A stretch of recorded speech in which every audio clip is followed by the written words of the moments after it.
നമ്മുടെ സമൂഹത്തെ, പ്രത്യേകിച്ച് യുവതലമുറയെ ഏറ്റവും അപകടകരമായ രീതിയിൽ ബാധിക്കുന്ന ഒരു വിഷയമാണ് ലഹരിയുടെ ദുരുപയോഗം. ഓഗസ്റ്റ് 10 രാവിലെ ആലപ്പുഴ കടപ്പുറത്ത് വെച്ച് നടക്കുകയാണ്. ഈ ചാക്കോച്ചിന്റെ ഒറ്റ ഡയലോഗിന്റെ പുറത്താണ് ആലപ്പുഴ ബീച്ചിലോട്ട് രാവിലെ തന്നെ ഞാൻ ഓടി വന്നത്. പക്ഷേ ജ്യോതിയും വന്നില്ല, ഒരു മണ്ണാങ്കട്ടയും വന്നില്ല എന്ന് പറഞ്ഞ പോലെ ചാക്കോച്ചിനെയൊന്നും കാണാൻ പറ്റില്ല കേട്ടോ. പക്ഷേ ഞാൻ വന്നത് വെറുതെ ആയില്ല എന്ന് അവിടെ ചെന്നപ്പോഴാണ് എനിക്ക് മനസ്സിലായത് ഇത്രയും ആൾക്കാർ കൂടിയിരിക്കുന്നത് പ്രൗഡ് കേരളയുടെ വോക്ക് എഗെയിൻസ്റ്റ് ഡ്രഗ്സ് എന്ന് പറയുന്ന പരിപാടിക്ക് വേണ്ടിയിട്ടാണ്.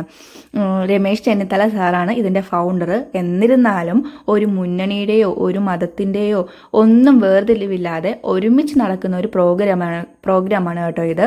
അതുകൊണ്ട് തന്നെ ഞാൻ വന്നു കഴിഞ്ഞപ്പോഴത്തേക്കും ഞാനും അവരോട് ജോയിൻ ആകുമായിരുന്നേ. എനിക്ക് തോന്നുന്നു നമ്മുടെ ഈ ഒരു 20 കിഡ്സ് കുറേയൊക്കെ എൻ്റെ ഒരു പേഴ്സണൽ അഭിപ്രായമാണ് കേട്ടോ പറയുന്നത്. ലഹരി എന്നത് ഉപയോഗിക്കരുത് എന്നുള്ളൊരു അവയർനെസ് ഒത്തിരി കിട്ടുന്നുണ്ട് ഇങ്ങനെയുള്ള പ്രോഗ്രാംസ് സംഘടിപ്പിക്കുന്നത് കൊണ്ട്. അതുകൊണ്ട് തന്നെ ഒത്തിരി ചെറുപ്പക്കാർ ഇതിൽ പങ്കെടുത്തിട്ടുണ്ടായിരുന്നേ.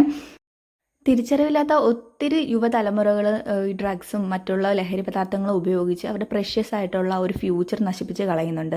അപ്പോൾ വരും തലമുറയോട് നമുക്ക് പറഞ്ഞു കൊടുക്കാം, സേ നോ ടു ഡ്രഗ്സ്.